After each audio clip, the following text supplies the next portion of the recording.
सत्कारयोग पत्रकार साथियों, आज की प्रेस कॉन्फ्रेंस का मेन एजेंडा ये है कि एक तो आपने देखा है कि पिछले दिनों से साडी माननीय हाई कोर्ट जी का फैसला आया रास्तों को खुलवाने के लिए।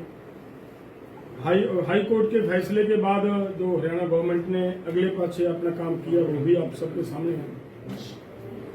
उसके साथ साथ एक इशू है कि जो हमारा नौजवान नवदीप जलवेड़ा जेल में बंद है, उसको रिहा करवाने के लिए हमारा प्रोग्राम दिया हुआ है 17 और 18 जुलाई का। वो एज इट इज जारी है जब तक सरकार उन्हें रिहा नहीं करती। अगर सरकार उनको रिहा कर देती है तो फिर कोई किसी तरह का मतलब वहां पे जाकर प्रोटेस्ट करने की कोई मतलब नहीं होता।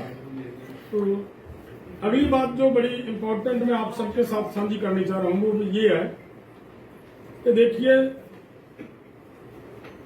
जिस समय शुभ कर्ण के मैटर के ऊपर चर्चा हो रही थी तो हमारे माननीय हाई कोर्ट की तरफ से हरियाणा गवर्नमेंट के ही एक अधिकारी झज्जर के कमिश्नर साहब को, कमिश्नर पुलिस कमिश्नर को ये जांच सौंप दी गई है।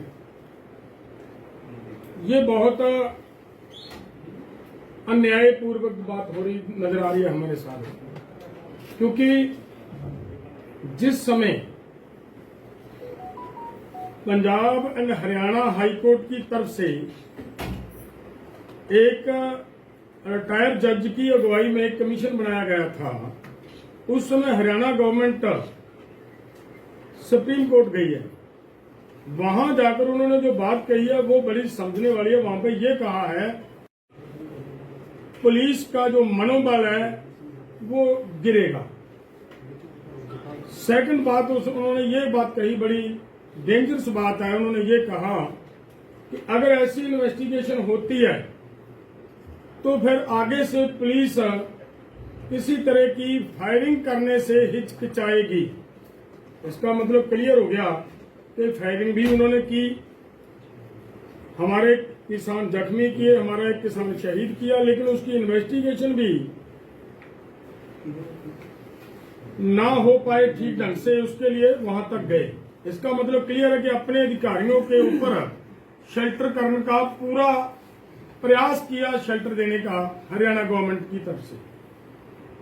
अगर ऐसा है तो फिर उसी हरियाणा गवर्नमेंट के किसी अधिकारी को इन्वेस्टिगेशन देना, तो ये समझ में नहीं आ रहा कि कैसे हो रहा है। वहां से इंसाफ मिलने की उम्मीद नहीं बचती हमारे लोगों को। हमारी अपील है, हमारा निवेदन है कि माननीय हाईकोर्ट इस बात के ऊपर पुनः विचार करें। उन लोगों को वो इन्वेस्टिगेशन देना उचित नहीं है, जो हमारा मानना है। दूसरी बात, एक बात और है कि रास्ता खुलवाने के मामले में माननीय सुप्रीम कोर्ट ने ये कहा, हाई कोर्ट ने ये कहा कि ये रास्ता हरियाणा गवर्नमेंट तुरंत खोले विद इन वीक, और उसके बाद हरियाणा गवर्नमेंट तो सुप्रीम कोर्ट में जाती है।